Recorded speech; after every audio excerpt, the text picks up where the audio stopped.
ወራሪ ናቸው እንዴ? አረ ምን አባቴ ብቻ አያቴም ቅድመ አያቴም እኮ የባል አባት ዘሮች ናቸው። ለነገሩ ገና ሳይት ነው ከንጉሳዊ ቤተሰብ እንደተገኙ የጠረጠርኩት። ምን ዋጋ አለው? ክብር ማያውቀው ባል ያዋረደኝ እንጂ። እንደው ግን እነዚህ ሙጠንጢማሞች የሆነ ነገር አስነክተዋቸው ነው እንጂ ጋሼ እንደ በጤናቸው ይመስሉታል። እሱን ያዥልኝ ግጥም አድርጌ ነው እንዴ። በዚህ ሁኔታ እኮ ለዚህም ልጅ ያሰጋሉ ማለት ነው። ምን እያልሽ ነው? እቺ ልጅ በጊዜ ከናሁን ካላላቀቅናት የት ይጠብቋታልና ነው ካላላቀቅናት ብለሽ የምትይ ወሬኛ። በይጆ ወደ ስራሽ። ቁጭ ብዬ ሳውራት እኮ ያረጋችኝ እንዴ።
እርጉዝ ማለት ነው። ይሄ ሊሆን አይችልም።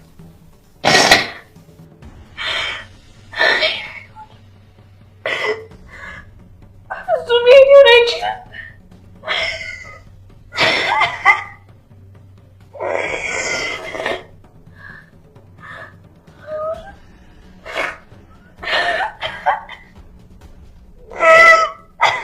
ድራሙ ወዴት ነው እየሄደ ያለው? ቤተሰብ ምንድነው እየሆነ ያለው ነገር? እንዲህ እኔ በጣም ገርሞኛል። ምንም እንደዚህ ይሆናል ብዬ እኔ ጠብቄ አንድም ቀን እንደዚህ ድራሙ እንደዚህ ይሆናል ብዬ ጠብቄ አላውቅም። ግን መጨረሻው ምን እየሆነ ነው? እኔ በጣም ገርሞኛል ቤተሰብ። እንዲህ መጨረሻ ላይ ኑሃሚ እርጉዝ ሆና ትገኝ። አረ በጣም ያስጠላ ነገር ነው። በጣም ያስጠላል። እርጉዝ መሆን አልነበረባትም። ምክንያቱም ኑሃሚ አሁን በአሪፍ ኮንዲሽን እየሄደች ባለችበት ሰዓት ላይ እንዴት እንደዛ ትሆናለች? እኔ በጣም ገርሞኛል። እንዴ ልክ አይደለም ቤተሰብ። ያውም ደግሞ ከኤርሚ አሁን በዚህ ሰዓት ላይ እኮ እሷ ኤርሚን ረስታ ከኤርሚ ጋር ያለውን ነገር ሙሉ በሙሉ አቋርጣ አዲስ ህይወት ለመጀመር ከተር ላይ ባለችበት ሰዓት ላይ እንደዚህ አይነት ነገር እንዴት ይፈጠራል እንዴ? አረ ፌር አይደለም ቤተሰብ። በዛ ላይ ደግሞ አምራንም ከኤርሚ እችም ደግሞ ከኤርሚ ምንድነው የሆነ ያለው? ኤርሚ ሌላ ታሪክ ውስጥ ገብታለች ነው የምላችሁ ቤተሰቦች። ከዛችኛዋ እንደውም ችግር የለውም እንደምንም ብላ በናሁን ተጣብቃ ምናምን ነገር እሱ ጋር ላደርስ ትችላለች። ግን እቺን አሁን ያለ ምንም ጭናቅ እጁ ላይ ያስገባል ማለት ነው ኑሃሚን። እኔ አልተመቸኝም። ኑሃሚን በጭራሽ እርጉዝ መሆን አልነበረባትም። ግን ምን ያደርጋል ነው መጨረሻ እንግዲህ መጨረሻዋ እንደዚህ ሆነ። ያውም ደግሞ ከኤርሚያስ ኤርሚ ግን ይመቸው በቃ እንዲህ ይመቸው በቃ። ከዚህ በኋላ ምንም መለማመጥ ምናምን አይሮርም ማለት ነው እሱ ጋር። ራሷ በራሷ ጊዜ ትሄዳለች። ግን እኔ ሳስበው ኤርሚ ላይ ስለቆረጠች ከኤርሚ ጋር ያለው ነገር ሙሉ በሙሉ ስለቆረጠች የምትመለስ አይመስለኝም። ለዛ እንግዲህ ራሷ ላይ የሆነ አደጋ እንዳታደርስ ምናምን በጣም ነው የምሰገው። ምክንያቱም ለክብሯ ኑሃሚ እንግዲህ በጣም ትጨነቃለች። በዛ ላይ ደግሞ አባቷ እንግዲህ እንደዚህ እንደሆነች ምንም የሚያውቀው ነገር የለም። በንጽህና እንዳለች ነው አባቷም ቢሆን የሚያውቀውና ይሄ ነገር ሲፈጠር እንግዲህ ምን እንደምፈጠር አስቡት ቤተሰቦች። አባቷ እንግዲህ ለሷ የምሰጠው ቦታን አስቡት። በጣም ከባድ ነው የሚሆነው ቤተሰቦች። ሌላኛው ደግሞ አቶ ሌኩም ቤተሰቦች እንግዲህ እናቱ እልል ነው የምትለው። አሁን የናሆም እናት ይህን ወሬ ብሰማ እልል ነው የምትለው። ግን ሊኩን ደግሞ ናሆም የኑሃሚን አባት በጣም ነው የምደብረው። እነሱ አሁን ሲሰሙ ምን እንደሚሆኑ እኔ ሳስቡ ይገርመኛል። ምክንያቱም አትሊኩን እንግዲህ በተደጋጋሚ ስለ ኑሃሚን ንጽህና ምናምን ሲያወራ በተደጋጋሚ ሲያወራ እቤትም ሆነ የትም በቃ ለናሆምም ደግሞ ለምስቱም በቃ እንደ አራያ አድርጎ ነበር ቤት ስለሷ ስለፈለፈ ነበረውና በስተመጨረሻ ግን እንደዛ የተጠበቀችው ሴት መጨረሻ ላይ አሁን አርግዛ ተገኘች ብትባል እንግዲህ በጣም ከባድ ነው የሚሆነው። ያሳዝንኛል። እስኪ እንዴት አያችሁት ቤተሰቦች ይህን ነገር? እስኪ ምን ትላላችሁ? ቀጣይ ላይ የኑሃሚን ዕጣ ምን ይሆናል? ኑሃሚን ምን ትሆናለች ብላችሁ ታስባላችሁ? እስኪ ሀሳብ አስተያየታችሁን ኮመንት ላይ አጋሩልኝ ውድ ቤተሰቦች። ሌላው እንግዲህ የምናነሳው ነገር አሁን እንግዲህ የኑሃሚን ጠላቶች በጣም እየተበራከቱ ናቸው።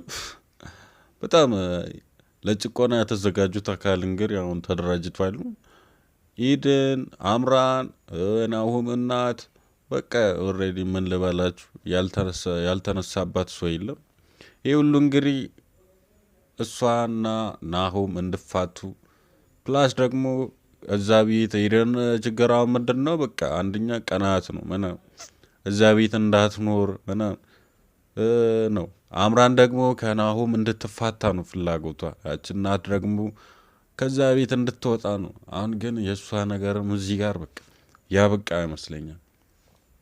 ከዚህ በኋላ እሷን ብትሆን እዛ ቤት የመቆየት ደግሞ ከናሆም ጋር ፎንቃ መጫወት ምንም አይነት ሞራል አይኖራትም ማለት ነው። ከዚህ በኋላ በቃ አብቅቷል እዛ ጋር ማለት ነው። በጣም ያሳዝናል። ሌላው እንግዲህ ምንድን ነው ኢዴን እንግዲህ በጣም ከባዱ ይመቻት። እኔ በአንድ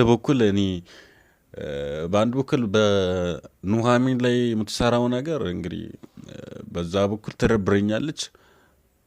በአምራን ላይ ደግሞ እየሰራች ያለችው ነገር እንግዲህ ተመችተኛለች። በአምራን ላይ የምታደርገው ነገር እኔ በጣም ተመችተኛለች። በአንድ ጎን እንግዲህ ለሁለት ሰው ነው የምትሰራው። ከዚችኛዋም ከናሆም እናትም ትከፍላለች፣ ከዛች ከአምራንም ደግሞ ትከፍላለች። የሁሉ ክፍያ እንግዲህ ኑሃሚን ለማስወገድ ነው። ቤተሰቦች በዚህ መታቁት ከሆነ እሷ እንግዲህ አሁን ሁል ጊዜ ክፋቷ እንደቀጠለ ነው። ግን የዚህን ዙር እንግዲህ ምሳካላት አይመስለኝም። እኔ ቀርማ ከዛ ቤት ምትወጣ ይመስለኛል። እኔ እንደዚሁ ሳስበው እንግዲህ ኑሃሚን አሁን ያለውን ነገር እንግዲህ አርግዛለች።